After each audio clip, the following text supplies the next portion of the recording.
तो संसार का परिचय दिया गया गीता में भी, शास्त्रों में भी, और उसका नाम दिया गया दुखालय में शाश्वतम। इसका नाम है दुखालय।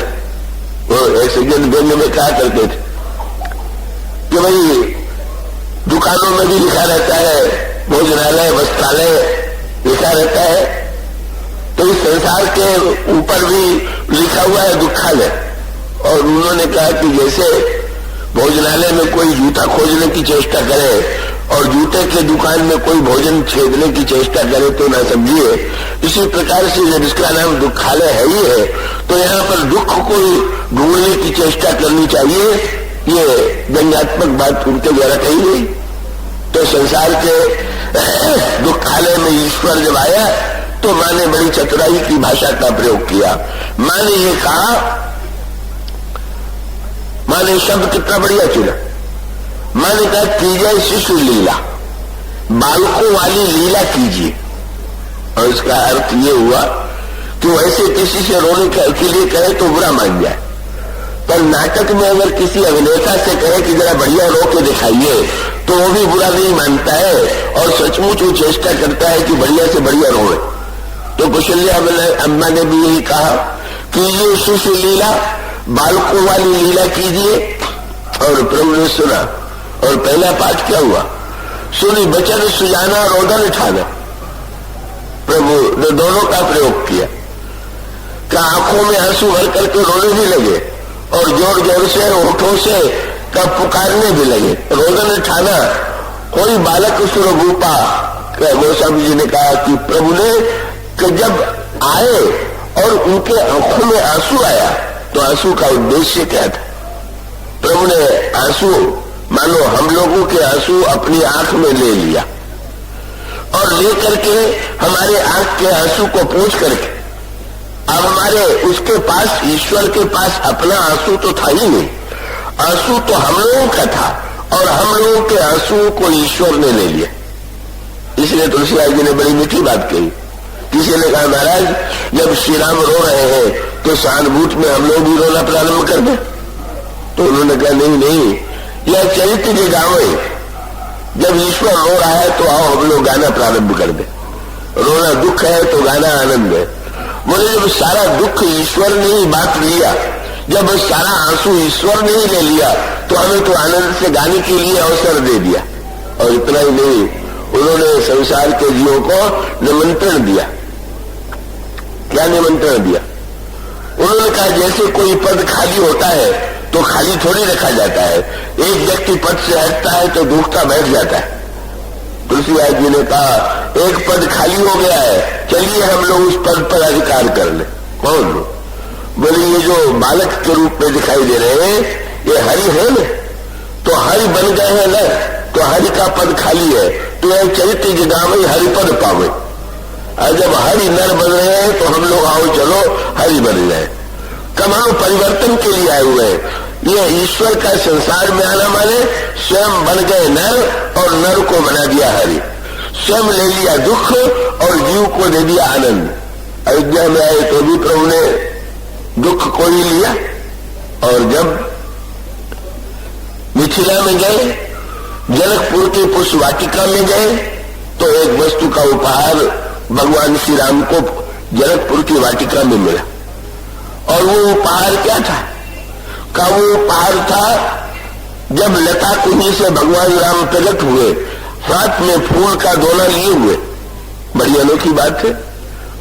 फूल तो चुनने में कोई परिश्रम नहीं होता, पर भगवान श्री राघवेंद्र ने फूलों को चुना और फूलों को चुनने के बाद जब वो वाटिका लता कुंज से प्रकट हुए तो गोस्वामी जी ने कहा उस समय श्री राम के माथे पर पसीने की बूंद थी, भाल तिलक श्रवबिंदु सुहाए। श्री राम के माथे पर श्रवबिंदु था। और उसका अभिप्राय क्या? इसका आध्यात्मिक तात्पर्य है फूल जो है वो साधना है। साधन करता है तो मनुष्य को परिश्रम करना पड़ता है। समझम नियम फूल, ये रामायण की सांकेतिक भाषा है। क्या वाटिका में हनुमान जी भी गए और प्रभु भी गए। एक अशोक वाटिका में श्री हनुमान जी जाते हैं और जनकपुर की वाटिका में प्रभु जाते। लेकिन आपने ध्यान दिया क्या?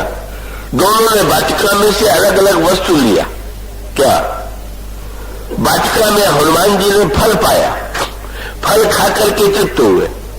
और जब भगवान वाटिका में आए तो जनकपुर की वाटिका में भी तो फल थे, बड़े मीठे फल थे, पर भगवान राम ने उन फलों को चुना भी नहीं, उन फलों को लिया ही नहीं। भगवान राम ने तो फूलों को चुना। और इसका सूत्रात्मक तात्पर्य क्या है?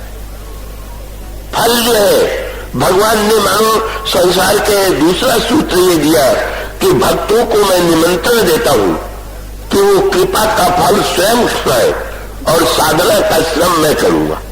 यह भगवान राम ने क्षमबिंदु स्वीकार किया। इसका अभिप्राय भी यही है, प्रभु ये स्वीकार करते हैं कि तुम आनंद से फल खा करके मिठास का अनुभव करो, रस का अनुभव करो, और साधना में जिस परिश्रम की आवश्यकता है उस साधना के श्रम को मैं स्वीकार करूंगा।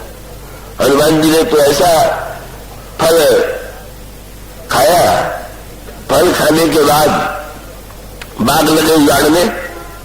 जब लौट करके हनुमान जी गए तो बंदरों ने कहा, आपने मां से तो केवल फल खाने के लिए पूछा था, आप बाग क्यों उजाड़ने लगे?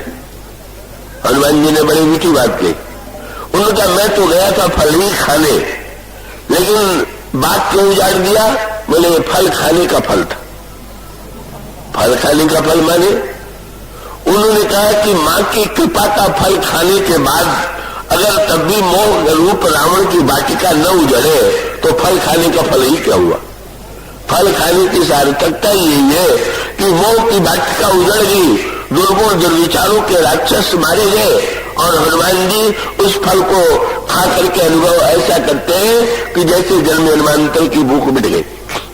तो जब भगवान पुष्प वाटिका में समबिंदु स्वीकार करते हैं तो समबिंदु स्वीकार करने का अभिप्राय यही था कि नहीं, मुझे फल नहीं चाहिए, मैं तो केवल जो संसार के जीव है मैं यही कहता हूं कि पसीने की बूंद थकान मुझे दे दो, अपना श्रम मुझे दे दो, और अपना श्रम मुझे दे करके तुम विश्राम प्राप्त कर लो। तुलसीदास जी ने रामायण में सूत्र दिया। जब लंका विजय करके राम लौटे तो गोस्वामी जी ने लिखा, हरन सकल श्रम प्रभु श्रम पाई। प्रभु थक गए और थक करके वाटिका में जाकर के बैठे। जब तुलसीदास जी रामायण लिख चुके तो लिख चुकने के बाद उनसे किसी ने पूछा, महाराज इतनी बड़ी रामायण में आपने रामायण लिखी, आपको कितनी थकान आई होगी? तुलसीदास जी ने कहा, थकान? रामायण लिखने के बाद थकान आ लगी? तब बोले, जाकी कृपा लवलेश ते मति मंद तुलसीदास हूं पायो परम विश्राम। लिख करके मैंने थकान नहीं पाया, विश्राम पाया। क्यों?